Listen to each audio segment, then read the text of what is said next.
No. Kia ora, and tonight and right now we are going to be talking to my special guest, Te Taru White. Are you in relation to Inez White? Yeah, I think so. She's not a bad relation. Oh, yeah. yes. I've heard a little bit about you. Yeah, I heard a bit about you too. Cool. Yeah, Okay. something familiar about you actually. Yeah. Don't ask me what it is. Oh, don't we? Anyway, so this person here is a real taonga, a real gem, and you'll be seeing a series of videos. This one is the first, and this particular video we're going to talk about Whenua Māori. I particularly want my dad to speak to you all, or we'll have a kōrero soon. Yeah. As my dad lives on his whenua. Actually, I'm going to let you describe, Dad. What is your living situation? Well, I have legacy property. By that I mean it was handed down from my grandmother to my mum and dad, and I've inherited it. And it is Māori land, and not for sale. And that's very clear. I say not for sale because I'd refuse to sell it. And because it is legacy land, it's mine to nurture, to look after, and to pass it down to family. And so it is protected in that way from sale, because of that. While I could do that, largely the system is set up now to prevent any more sale of Māori land and to try and hold it in Māori ownership and Māori tenure. There are ways you can get around that, but at the moment, I'm actually pleased that the difficulty of selling Māori land is there in legislation. Right. So, Dad, can you tell me? Let's go for a little bit of whakapapa of the land. Maybe just up to say 4 generations. 4 generations ago from you. Well, it actually comes down to Apira Nanata, the work, and he worked with my great grandfather, Wiriana Tamati, in the consolidation of Māori land, because one of the problems back about 4 generations ago was the fact that the land was under threat. A lot of land was changing hands from back to councils because of the rates, owing rates and things like that. So they said the best way to hold our land is to develop that land. So they set up these collectives of bringing Māori land together under certain whakapapa criteria, and they assigned specific blocks of land to those people who connected to particular whakapapa. In my case, in our case, the land I'm on, it actually was willed to the children of certain people, and now it's come down the line to actually be in the hands of certain people. In this case, I've inherited this parcel of land from my mum and dad, and likewise, when we're talking about our land trusts and corporations, they are likewise land that's been passed down through that whakapapa connection, based on the consolidation of land because of the threat of losing the land if it wasn't developed. That was the reality that our people faced at the time. And I'm really pleased that Apirana and my great-grandfather and other leaders of the time took that step. Some may criticize it because some people might have been left out, but at the end of the day, that land was in danger of being taken anyway, which was, you have to realize that we once owned 100% of the land. Now we own 5%. And that 5% now we don't want to lose anymore. Dad, I'm going to get you to say that again in 1 minute, but in layman's terms. In layman's terms. Don't worry about it. Don't worry about it. It's all right. I'll ask the questions then. If you could give me the whakapapa of your land that you live on. That's the one I meant. So like the last 4 generations, how connected are you to your whenua? Oh, absolutely connected. My mum and dad were given this land by my mum's mum. She owned, or she had the ownership, the single title on it, and that was handed to her by her father. So that's 4 generations back, right? And of course, he inherited it by whakapapa right in terms of what I mentioned around bringing the lands together to stop them from sale. And then they divvied the land up according to I get what you mean. So you were trying to express and explain how the Consolidated Lands Act was put in place because they were starting to take land off us more easily. And so they tried to, so Apirana and them tried to find a way to create like a strategy under the Pākehā system that had been put upon them, using that system because they had to, it was outnumbered, but trying to find the best way forward for us. So that's where they said, look, let's take the ownership from being, say, 5,000 people or 200 people and say, put it into one entity. Yep. and then you might be led by trustees or something like that. Yeah. So that's where that format came from. That's where the format came from. Okay. It's exactly what I've said. And I just translated it into YouTube speak. Yeah. Thanks, Dad.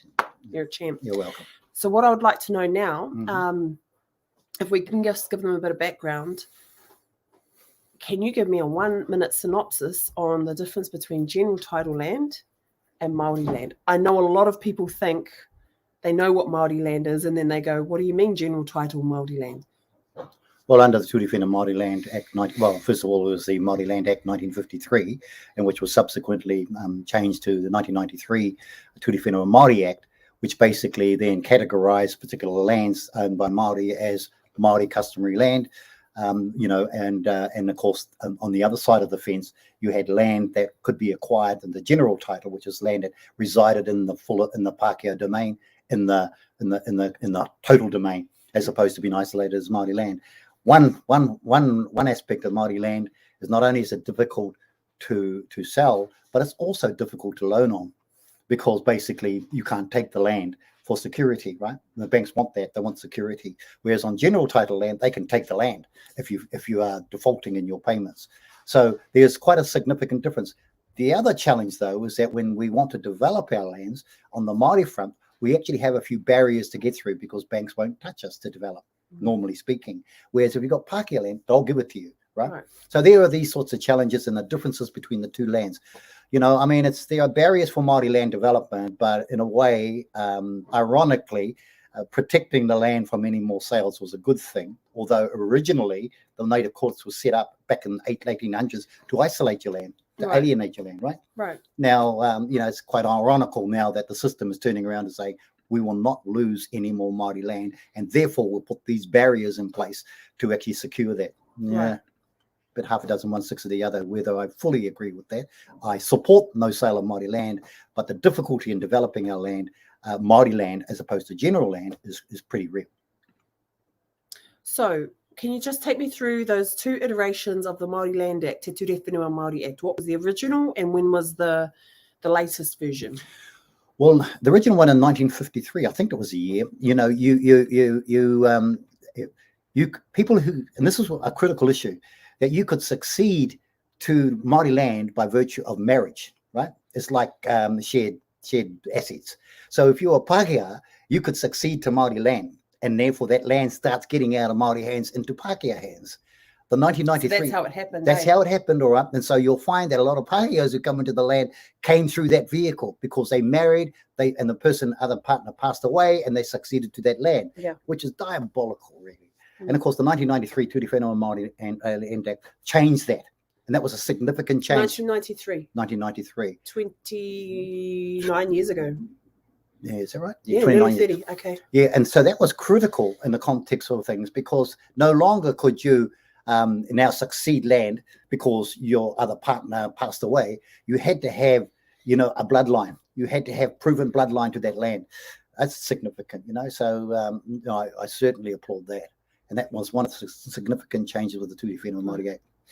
So we're just going to take a pause here, everybody. Sorry, there goes the kuri. Anyway, but we're just going to take a pause here because I want to explain to you that whatever you think I know about Māori land, all I do is I have a YouTube channel and a Facebook page. My dad actually delivered the fiscal envelope for this treaty settlements in the 1990s. Hey. Yeah, I mean, we won't go over it this one because we've recorded a whole YouTube video on this. So I'll go ahead and I'll pop the link to that into our channel so that you can get some history on my dad's professional background. My dad? Yep. It's pretty impressive. But we're talking from someone here who... Did you say impressive? I said impressive, Oh, Dad. impressive. Okay. Jeez, man. Speaking of Māori. Yeah. Okay, Dad. Yep. I'd like to know, so can I clarify with you? The whenua that you live on at the moment, we call that papakāinga. Right. Okay, so it's been in your life, in your line for however long. Yeah. 4 or 5 generations more, but those are the ones that we can modern day time have titles, eh? Yeah. And so the original title was, the whole area was called papakāinga. That's the name of the title, wasn't it? Yep. So for probably how many hectares is the papakāinga area?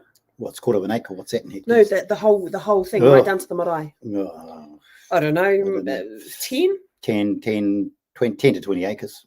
acres. So yeah, okay, let's say I still it's think that. an acre's not. So that comprises the church, sorry, let me rearrange that. The marae. Yeah. There's the church.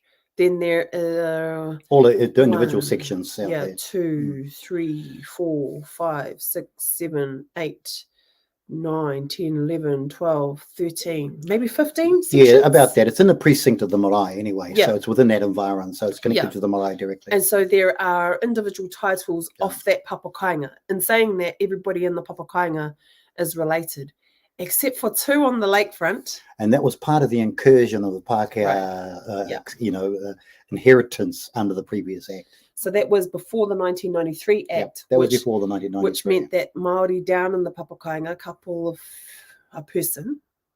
Couple of your relations. Your relations, Dan? Not I'm anymore. More closely to you. Right now, when you say things like that, I'm nice for Yeah, oh, well, I'll stick with being Ngāti Piki.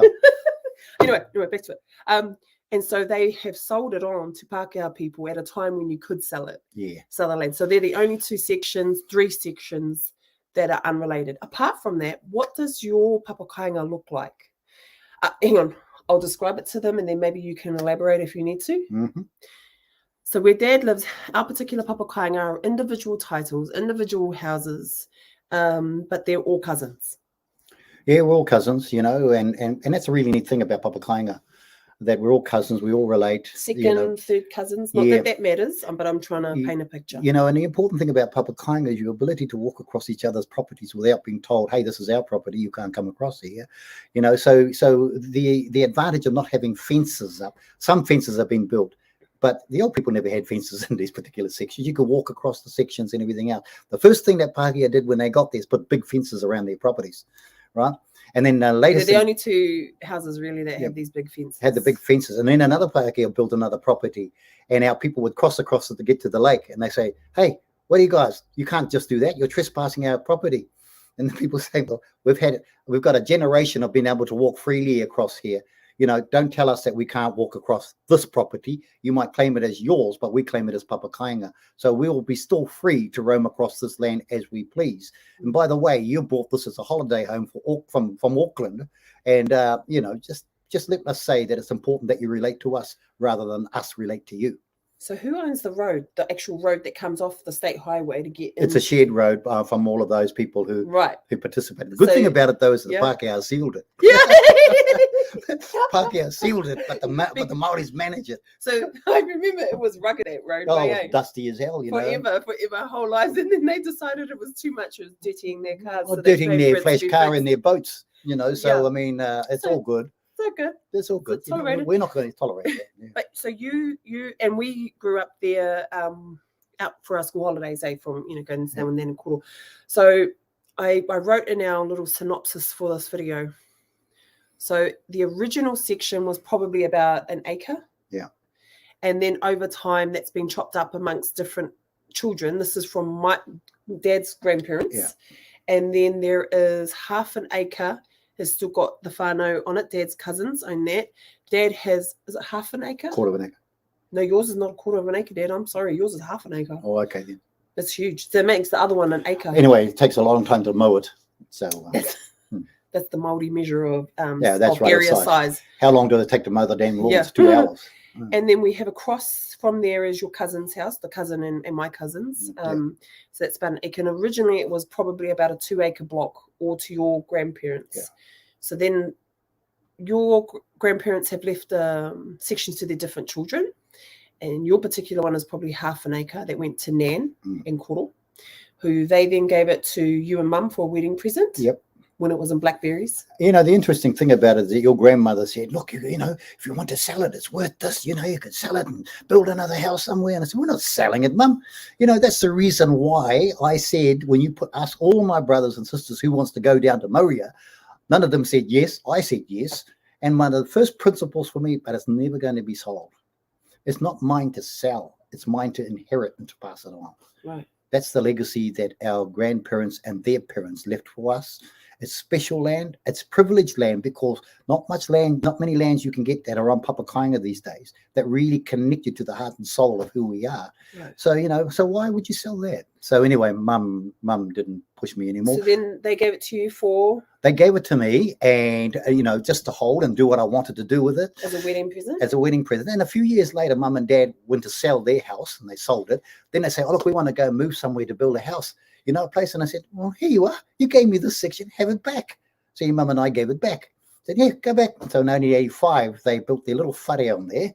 And, which is the one you may have seen in my photos on my Facebook page and stuff, our current papakāinga with the, can you tell the little shed how you built the house? Oh, yeah. Well, when I gave the section back, mum and dad had sold their house. So I organized for them to get a little caravan and put a caravan on there. And we lived in a caravan for a while till dad got one of those garages in there. And because he was a carpenter from way back, he started to fix it up. I put I was working as a geologist then, and I put the wells down, and we got water. So water, shelter, and instantly your nan and them moved in, even though they had a concrete floor, no linings or anything else, put a table there, and you sat at it with your little brother, and you did the first karakia for the kai, and then, but they were living on their papakāinga again. And how much did they spend on their little shed that they bought, like one of those ideal garages, and then just lined it into a little house with 1 bedroom, 1 bathroom, and a kitchen? Remember, this was in the 80s, so the prices weren't that high. But how much was it? I think it was about, by the time they fitted it out, about $10,000. Which is equivalent to probably 60, 80 now. Yeah. Probably costs about 60, 80. So you got this ideal garage, which is the shell. Yeah. Lined it. Was able to create one separate bedroom, and then a bathroom and a toilet. Yeah. And then the kitchen, open kitchen dining. And it's probably about, would you say it's 30 square meters? Well, just a little bigger than that. About 40 square meters. About 40 square meters, yeah. And it's housed the whole family, all the mokos. And now, can you describe how, okay, I've got to take a step back. Right. So that's what you put on the house. That's for Nan and Koro, plus the caravan. And they lived in it. My father passed away. Your grandfather passed away in 89, 4 years later. But it was the happiest time of his life to be back over there, because he was a favorite son-in-law of my grandmother. Yeah. And he lived there, and it was nice for him to reconnect again. And it was a happy days. Right. Then my mum lived in it until 2000 when she passed away, and then I moved in. Moved into that space, and that was that. So can you take us through, Dad? Just give me a second, and I'm going to click this so I can create an article and let everybody know that we're in here recording.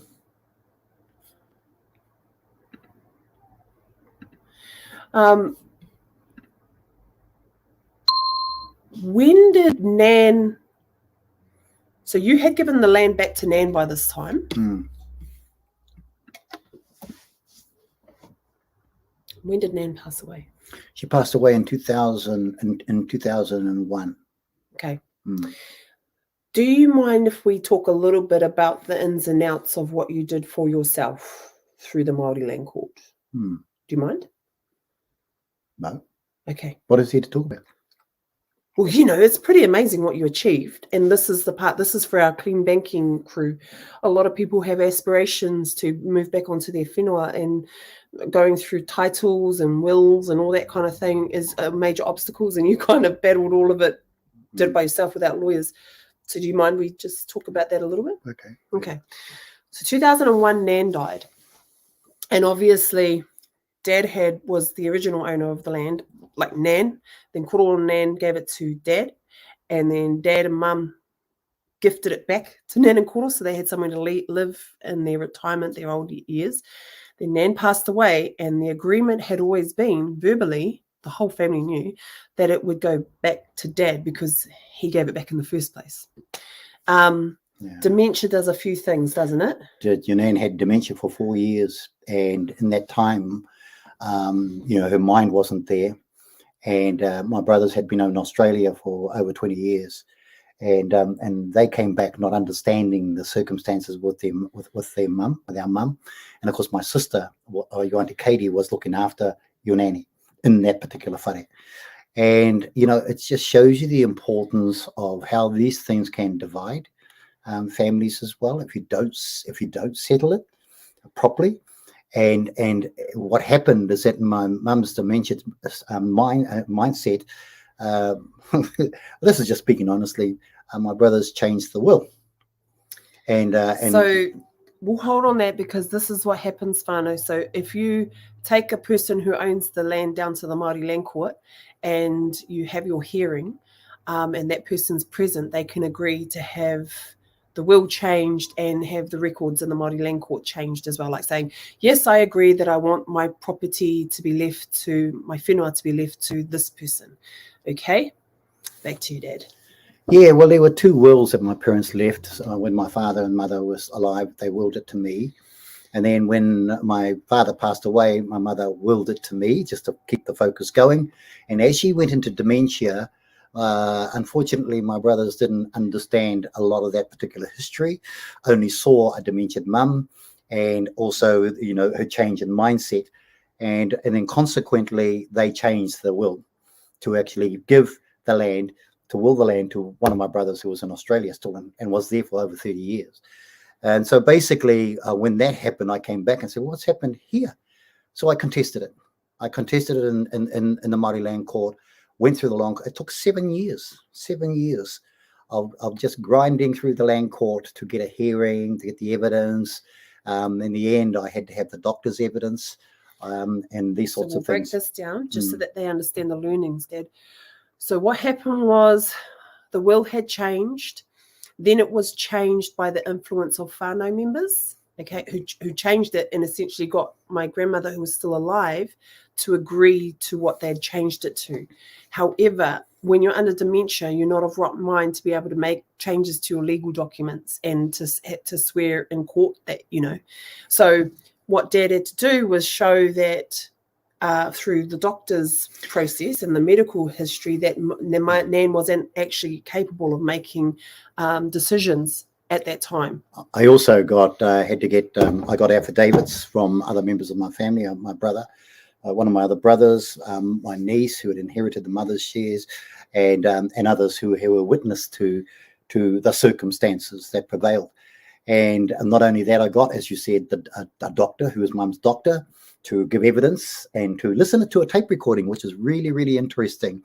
Tape recording from the Māori land court? From the Māori land court, when the judge asked... Were you able to request that recording from the land court? Well, when I knew that there was a recording, I asked for that recording to be played. And did they give it to you? Yes, they played it in the court hearing. When I actually had to present the case, ultimately, the doctor was put on the stand and he corroborated the evidence around she had dementia, was unable to make those decisions. Then they played this tape recording. And in the tape recording, it had my mother being recorded as the judge asked her, are there any problems within the whānau around this land? And my sister-in-law could be heard on the videotape sitting with my mother saying, no. And so my mother would go, no. So there were no disagreements in the family. No disagreements. So the court heard this being parroted directly across, that she was being told to say these things in the court. So that, coupled with the evidence that the doctors gave and the affidavits, the court moved to change things back again. Okay, so and when you say change things back, whānau, they can't change the will. What they can do is they change back the title from the brother back into my nan's name. Exactly. Even though she had passed away. So it was just a reversal. It doesn't mean that it's changed the will. So there's a whole lot of multiple moving parts here. And what Dad achieved on his own was to methodically work through what is logical. Would you say that was what you did? It was logical. It was rational, but it wasn't the best experience. You know, and that was 7 years. And that was 7 years. To just reversing it to Nan's. And the tension that it creates in the family, whānau, is important to recognize. You do not want these tensions, right? All I was looking for was justice again, particularly in the context of the original gifting of the land to myself and the reasons why, to hold it, not sell it. My brothers had been in Australia, and unfortunately they weren't so connected to the space, and therefore it's sort of just becomes another piece of property, which you don't have an understanding of the whakapapa and the meaning of it all. I would argue that I did, and that's the reason why I defend it. Otherwise, if it was just another piece of land, no, nothing is worth arguing amongst families. So just be very careful about the tensions that this sort of thing can raise. But I was right to do it. And in the end, it was succeeded back into my mum's estate, and I'm succeeding to that estate in that particular land. The rest of her interests will be spread equally across the family. But that parcel of land will stay as it was intended by my mum and dad, and the legacy of inheritance that we had. That's really important. I have to say this, everything's healed, my brother. We're talking 15 years later, though. 15 years later, it's healed, right? And we're really good. He's my neighbor just down the road, one of my brothers who's got a section and on the papakāinga as well, which I actually helped to facilitate way back before all this happened. Yeah, but I think if I'm to bring together any learnings, Dad, if you don't mind, for everybody, is because that was a hell of a journey for Dad. Yeah. And so Dad actually did this all himself without a lawyer. Dad has a certain set of skills, though, if you can't tell. He understands the Māori Land Court Act. He used to work in Māori land issues, Māori for Te Puni Kōkiri way back in the 90s and through. Māori Affairs as well for a couple of years. Māori Affairs. Dad's also been the CEO of Te Puia and the Kaiho too of Te Papa. So granted, Dad has he pukinga in this area of work. But the point is that if I was to take them learning, it's to methodically move through what's rational and expect that big things for whenua Māori can take years. Yeah. And so this is a situation where there was just, but being willing to put in the years, be willing to turn up to all the Māori Land Court hearings. But by the time, you went to live back on the land, gone through this journey, how long have you been back on the papakāinga now? 9 years, 10 years. Have you been there 9 years, 10 years? Yeah, 9 years. 2013 when it actually changed hands back. Oh, God. Yeah. So 9 years. And this is where we're coming down through the bit of the history and stuff. So by the time you had... just before you moved back in, can you explain your scenario where you were renting up the road and you had the house? And what condition was the house in? When I walked into the house had cobwebs, because you had to understand it was no one living in there for a while, and there was cobwebs across the rooms and all sorts of things. I remember going in there and there was plants growing. Yeah, there was mold, there was, and so I then invested in cleaning it all up. And actually, expanding some of the wardrobe space and reassembling it all, cleaning it all up. And that cost a fair bit of money to do that. I think the most important thing was the satisfaction that I was giving life again to the legacy of my parents and my grandparents, and actually erasing the emotional issues around, the tensions in family. And I'm pleased now that my brother who's surviving down there is really on board. Very settled. In fact, that very very very supportive of the fact that I'm back there and that we're whānau once again. But just remember that land can be a real tense thing these days. That the systems has set this up in that way, and that's the point, Dad. You've just made it there. The system has set it up so that we mess each other up. They don't have to do it to us. We can, we can do it to ourselves quite nicely. Yeah. And we just need to remember that it's a privilege to have legacy land. It's a privilege that we should never forget who we are, where we've come from, and the reasons why you have legacy land. It's legacy, it's handed down, and therefore you are in a way a guardian for that land. And I see myself as that. I don't see myself as that's an asset. I see it as a privilege. Well, actually, that brings us to something. I know.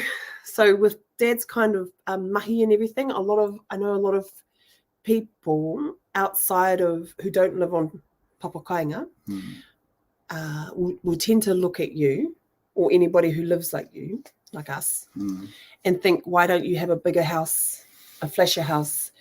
Because it's still the original house. It's just been done up inside. There's still no fences because Dad's cousins, whenua's next door, and then the cousins live next door to that.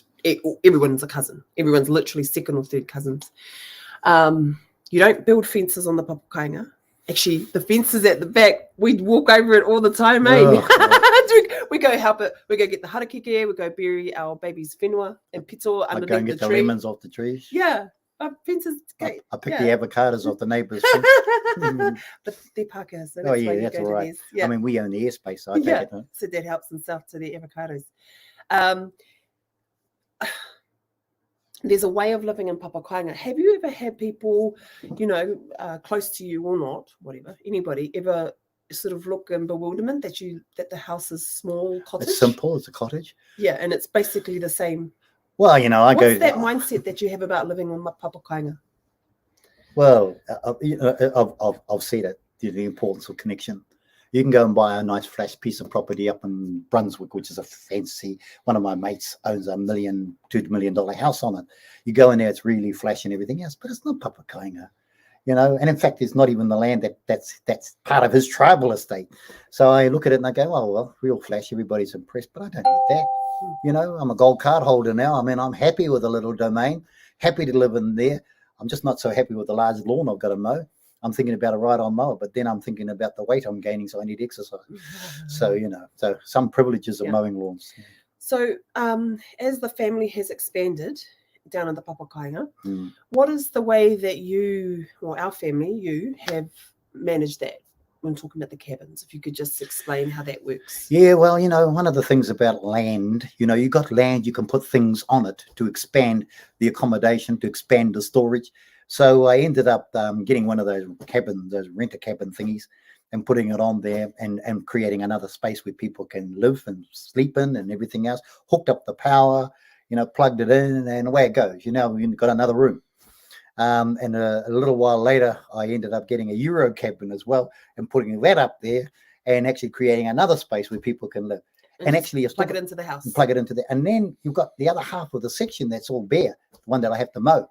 So one of the solutions, put another place on there that I don't have to mow the lawns and actually have a papakāinga within the papakāinga. Yeah. So that our whānau and our extended whānau, our mokupunas, and that can have a place to come to that actually we all can share. And I can still live in the little cottage and be happy ever after. That's right. But my sister lives in it. Yeah, but my youngest daughter lives in there. Her youngest sister. Talk about moving my gear out. But I mean... But this is the beauty of papakāinga, right? And so how Dad has managed it is we have my grandparents' original cottage, which is the ideal garage, lined and turned into a lovely, simple little home.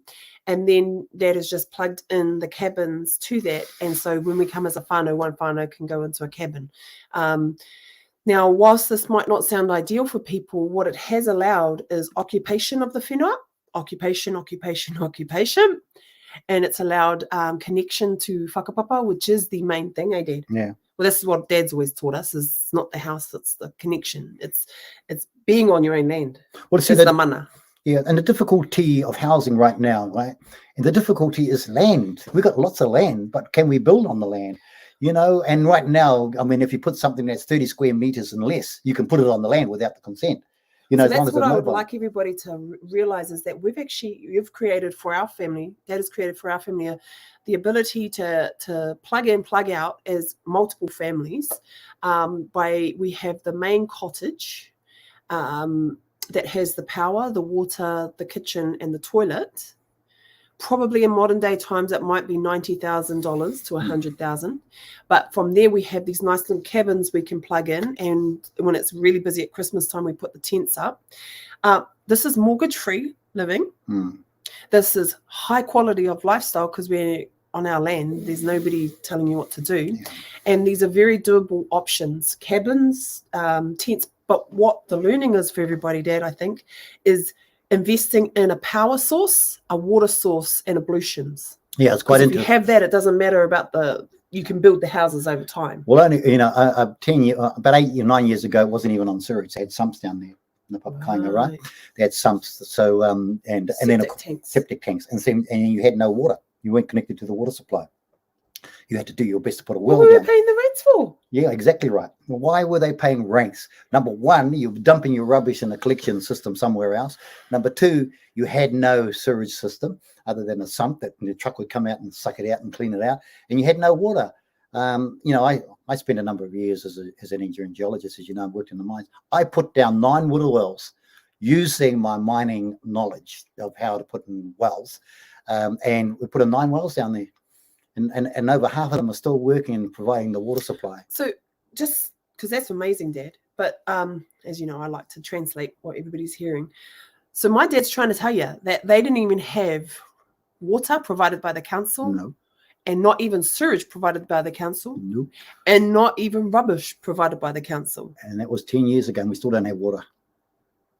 How do you get your water? From the wells I put down. So Dad drills down, because you used to work for the mines, eh? Yeah, and I used to put down wells to monitor water levels. Did you borrow wells. the machinery, Dad? I borrowed it from the mines. From the Ministry of Works, Dad? No, from the state coal. They were very generous people. Dad, was this from when you lived in Huntley? Yeah, when I lived in Huntley, I'd bring across a few pipes and a few filters and piezometers. Thank you, the Crown. You just helped our papakāinga. Yeah, hallelujah. So you went and got all their machinery. I brought it over and sunk the wells down. I put 9 of them in, and it cost them no more than $200 each. The labor was very cheap. It was mine and my father and my brother. Yeah. And very cheap, and they got water. They drew water from about 100 foot down, which is really good. That you're an inspiration. You took from the Crown, you gave to us. No. Well, we got to get something back from the Crown. That's right. Every moment we can. So within the last 10 years, this how whare has been. I'm 40 now, so 32 years or something.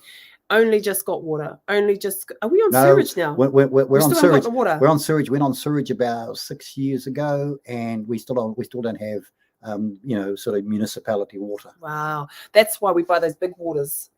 Yeah, big bottles of water for drinking, but we use the other water. The sad thing about this on papakāinga is that the Pākehā who actually live on the papakāinga and adjacent resort that's around the corner, they are able to have expensive systems, right? Big expensive water systems and everything else. Our people, some of them still draw water from the Oho Channel, still draw water from the lake when they don't have a well.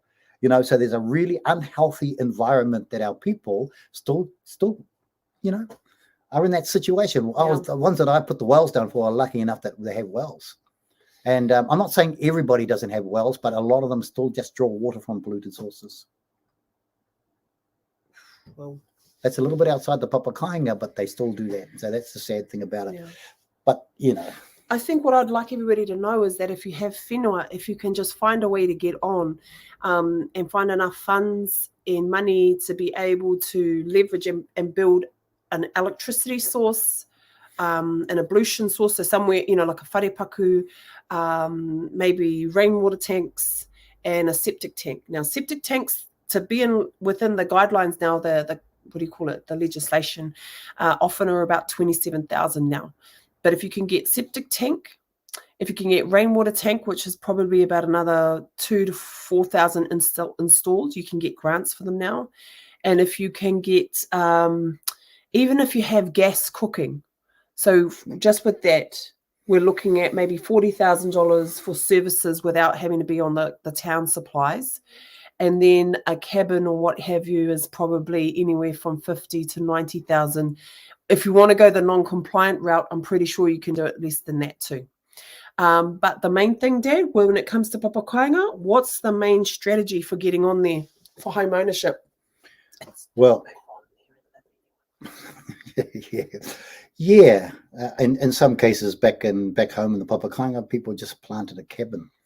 Oh, Dad, they're still doing that, and it's 2022. Yeah, I looked out your window, and what do we see? Beautiful. No, it was not a beautiful. It's a very, very sparse cabin, plonked there, almost with candlelight.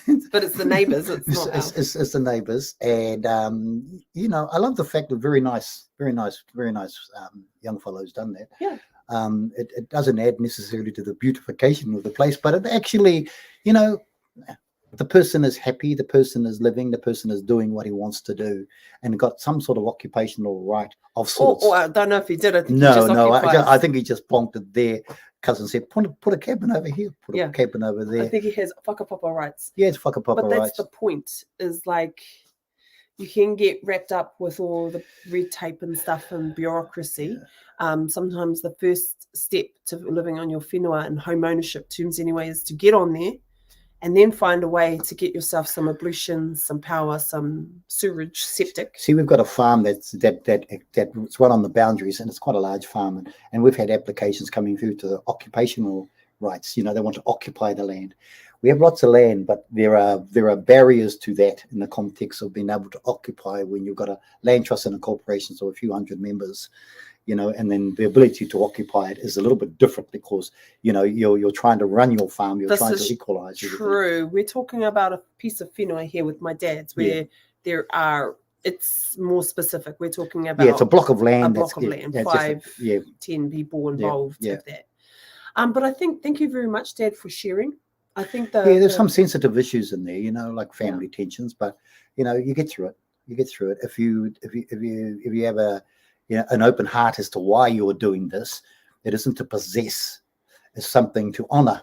Then I totally believe in honoring gifts that have been handed down rather than acquiring assets of which you don't have a real place in the story to tell. So I've got it. Wow. Should we end this video with saying, give us 3 tips, quick fire tips, on how to most successfully move your way through the Māori land court system? Well, first of all, you got to know the process, right? You really do have to have, somebody who's going to be focused on it and have some level of ability to work through the process. That's the first thing. I mean, I had the knowledge to do that. So if they don't have the knowledge, what do you say? You need to get someone who can help you get them do that, work it through. Right. I mean, it could be someone like yourself or somebody who's familiar, who's been down this track. Maybe somebody from the Māori land court? Somebody from the Māori land court But I'm thinking, what about this, Dad? Māori land court, but you have to have a nominated person from your whānau, maybe yourself, who is consistently willing to work at this. It could be 2, 3, 4 years. It takes a bit of dedication to dedicate yourself to researching the land, to understand the process, to be able to engage the system, to be able to provide evidence for the system, and actually making sure that your evidence is pretty tight. It's not loose on the basis that I'm saying that this is how it is. You need to get that support, that ground support. For example, I had affidavits contesting the right way to do things. And that was only because there was a tense argument in this space. I had a doctor in the case who was able to testify around things, and there was a recording. Now, is this important? It's important if you are contesting things to be able to know that system. And so if you've got someone in the family who can really focus on researching it, understanding the ins and outs of it, understand the system, and is going to dedicate themselves in that space, that's the way to go. Okay, that person needs to be willing to go down, read records, fill out forms, ask questions at the Māori land court, read a whole lot of minutes, and be consistently turn up. Cool. Second tip. Just be true to why you want to do it. And focus on connection, right? The Māori land court is about whakapapa. Whakapapa and connection, and in yourself, question yourself, why are you doing this? Are you doing it to acquire an asset that's got commercial value, or are you doing it because you have a right to connect? You have a right to populate. You have a right to look at something that can house your family, or whatever, but make sure you're doing it for the right reasons, in my view. I think, Dad, to your point there, that's what won me my most recent case in the Māori land court on my other side, is I was consistent. I turned up, I put in the time to research, and then I told the truth, which was I am not selling my shares to my whenua because I believe in connection to my whakapapa. And by selling it to another family member and them trying to force me to sell my shares in my whakapapa land was disconnecting me from my land. And I think that flew well with the judge. Yeah, I stay true to the fact that the land's not for sale. Full stop. Land's not for sale. Can I commit future generations to do that? I only hope that I can educate them about the value of that land in the context of whakapapa, not in the context of commercial value, right? Yeah. And yet some might say, well, how am I going to build a house on something that I can't value commercially? Well, I guess that's a journey. That someone like yourself was. That's about money. That's mindset. That's where you have to adjust mindsets. Yeah. That's another one. So I've said to my children that I'm committed to not selling the land. I like to think that you might feel the same, but I can't commit you intergenerationally. I just hope that the values and virtues of holding land, that is our land, legacy land, is something that you share. Tūranga waiwai, legacy land, tūranga waiwai, just for another word. Is that being sort of a bit too sentimental? No. No, it's tūranga waiwai. Yeah, tūranga waiwai. There's nothing sentimental about that. So, Dad, tip number 3. What? You did 2 tips. Be truthful. Be committed to the journey was the first one, systematic. And what's the third? Completed. Complete it. Well, Oh, that's actually quite simple. And actually, because that's the thing. close it out. How many times did you want to give up? Oh, I gave up after 5 years. And then, of course, on the 7th year, I got a call from the land court. Mr. White, yes, it's been passed by the chief judge. And that took 2 years for the judge to deliberate. Yeah. Now, well, a lot of people don't realize you can't hurry them up. You can't. The judge will go, Patience is a virtue in this particular scenario. Just believe in the cause of what you're trying to do. So that was 7 years just to go from Nan's name, another family member's name, and then lodging it through the land court, and then getting that reverse, so it comes from that family member's name back to Nan's name, so then it can be succeeded to by Dad. See, one of the issues here is a land court making a judgment on the dementia state of a person. It's not really their jurisdiction. It's not something that they normally look at. But you were basically proving a flaw in the process. I was proving a flaw in the process, which was that they allowed to pass title to someone else, even though that person wasn't in their right mind to make that decision. That's right. The court made a ruling at that point when they heard the recording, when they had the affidavits, and when they heard the doctor, that actually, boom, it sealed the deal really for them. And particularly when they heard my mother's voice echoing the voice that was in her ear. So yeah. Now, on that note, everybody, the other parties had lawyers. My dad did it himself. So one of the motivations for me is that if kia manoa nui, kia kaha, kia manoa nui, kia mai, what's the name? Kia Maya. Yeah. You got to stay the path. And I wanted to give you an idea of how long simple things take. That took 7 years. So if you're ever wanting to partition order and things like that, add on another 7. Could be 8, could be 10. But you have to be willing to do this generationally. But I want to say, Dad, thank you so much. It's your payment. That's your koha for tonight. Yeah, well, I feel much enriched. Yes, thanks, Dad. I'm going to get back on my motorbike. Huh? No, we've got one more video. Do you mind? No, where you go? Okay. Kia ora, everybody. So we're going to head off now, and we're going to record our next video about some general title land. Okay. So we're very precious, have our very precious company here tonight. Thanks, Dad. Mori ora.